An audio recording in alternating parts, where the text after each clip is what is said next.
Hello gamers, what's up? It's Gold Demon back with another Zenless video, and this is not the video I was expecting to record, but we actually have the announcement for a new character, and that is Vivian, right? So you may have seen Vivian within the not challenges, but within the current event that's going on inside the game, right? For version 1.5. But yeah, here she is. She's a part of the Mockingbird faction, which is going to be another new faction, right? And she's Ether Anomaly, which is a very interesting type. I did mention her previously, or it would have been previously because I didn't put up the video, but I put up a should you summon video.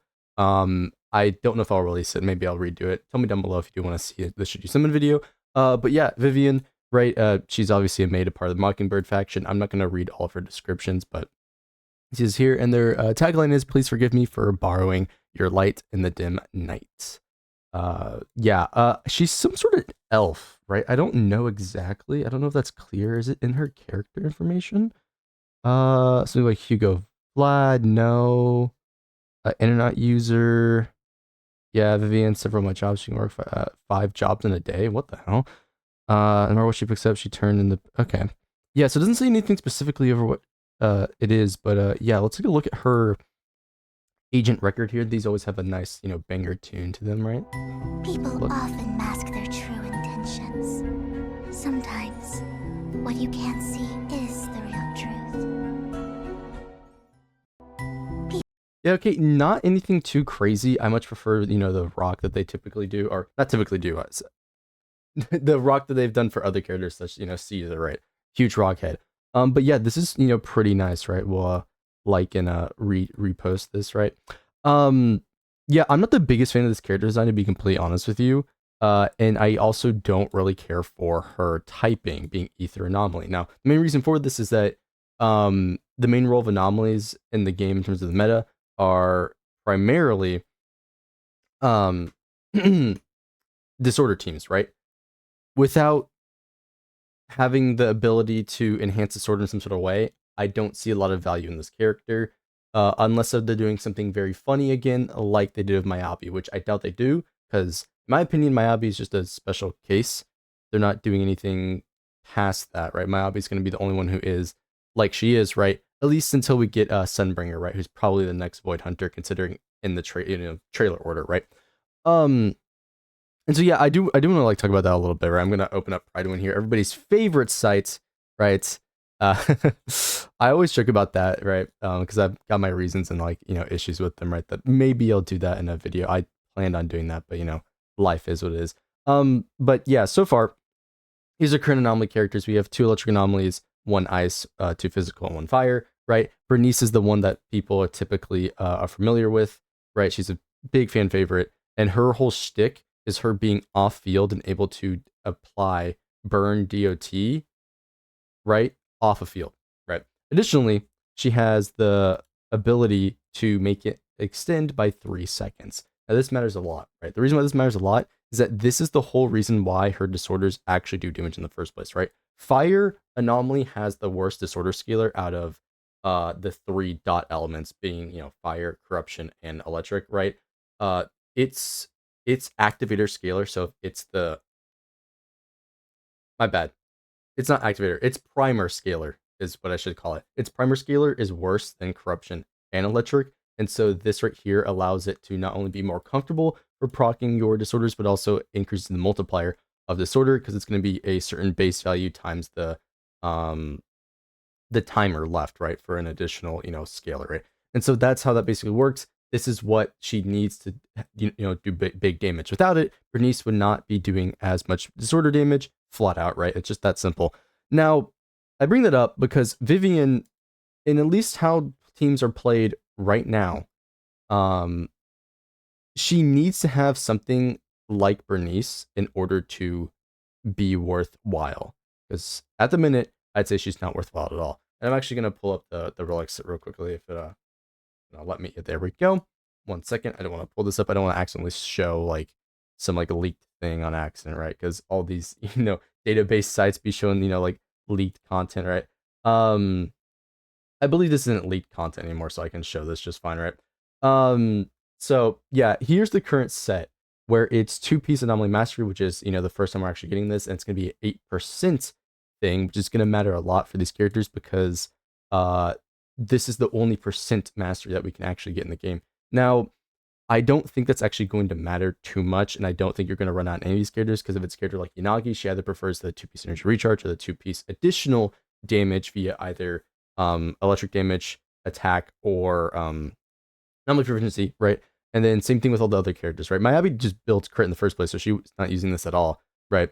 Unless your name is EO. Piper, same thing. She just wants raw stats because her build-up is really fast on its own. Jane, you also don't want it because, again, you want the raw stats. You could argue her having that for free to play because her rate buildup is not super fast without her weapon. So like maybe there's a DPS difference you could do there by having a additional mastery and dropping your 30 proficiency that you may have. But I highly doubt it. And the same thing with the other two. Grace definitely doesn't need it, and Bernice is totally fine. She, even with attack percent, can basically, in one bar just immediately ignite the enemy, and she's doing most of her things off field, so it's not really a problem. So the 2-piece isn't really impactful, but the part that we care about is the 4-piece, where any squad member that uses an EX special attack, the equipper's anomaly proficiency increases by 45 for 8 seconds, and if the character using the EX special attack is not the equipper, so that means some other teammate, the ether damage goes up by 25%. So this implies to me that she wants to be off field flat out, because it's saying if somebody else uses the EX special attack that isn't the equipper, she gets an additional damage, right? So this makes me think that she's going to be similar in a way to Bernice. Now, how are they really going to differentiate between Bernice and her? I don't know. I don't think they will, because if you want to do any actual like meta disorder team, you have to have Yanagi. Yanagi is the primary enabler of big disorder teams. If you're trying to run a triple dot team, which I wouldn't recommend, you run her. But if you're trying to run a double anomaly team, she is the best one because she is the activator, right? And the main reason is because of her core passive, right? Yeah. So the sword multiplier is increased by 250 when a squad member applies the sword effect lasting for 15 seconds, right?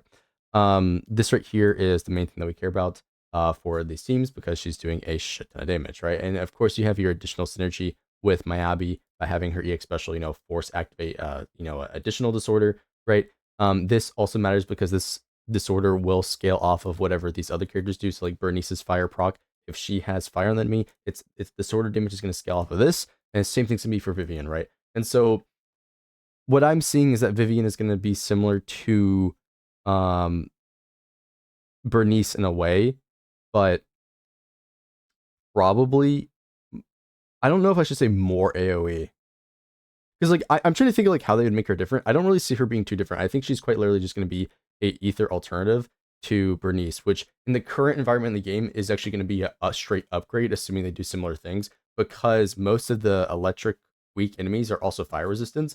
And so instead of you getting like, oh, 40% advantage for, my damage, because both my characters are, advantage to the element here, it's basically neutralized, because every time you apply Bernice's thing, you start doing less disorder damage than you would if it was just Yanagi, right? So there comes into like some, damage problems there currently in the state of the game with how the enemies are in terms of, elemental resistances, right? And so Vivian does open up that option, and additionally give you higher damage, theoretically, if she did do this stuff, right? I can't say for certain because we don't have her kit yet. She was just announced like an hour ago, right?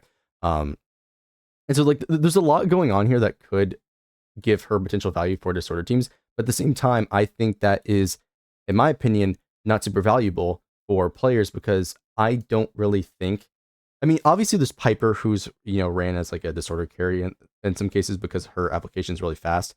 And so you can just, do a bunch of swaps and immediately apply disorder, so on and so on. But at least what we have are options right now. Mayabi isn't played primarily in disorder teams. I know somebody's gonna be like, oh, but Yanagi, the whole reason Yanagi is good for her is because she's applying the additional damage, and Mayabi's disorder damage is already really high, right? So those additional disorder procs is gonna juice her stacks, right? So it's because Mayabi is literally just built different. She's a league of her own. That this works, but she's not typically, I would say, ran in disorder teams. Of course, you run Piper to proc disorder, right, to get her passive going. But like she's not really, you're not really doing too much with Grace and Bernice, right? Like if you don't have Yanagi, you're basically running a Hyper Mayabi, which is going to be either Lighter Lucy or Sakaku Vaughn, like, or like Vaughn, Astra, or like whatever combination of those characters, right? So that basically leaves you with realistically 2, 3 characters that Vivian would even work with, right? Ideally, which is obviously Yanagi, Piper, of course, depending on what she does, and Bernice, right? Now I left Grace out because Grace is just bad. That's why. And while I may harp on Bernice, this might see Bernice's value actually go up, right? And I would say this again, like I can talk about this all day. Like I did mention in one video, and I mentioned it in the video I already have recorded about Should You Summon, that I don't actually think Bernice is this powerful as people say, right? But with the release of Vivian, things could change, right? This could lead to the like triple anomaly team comps, right? Could be interesting.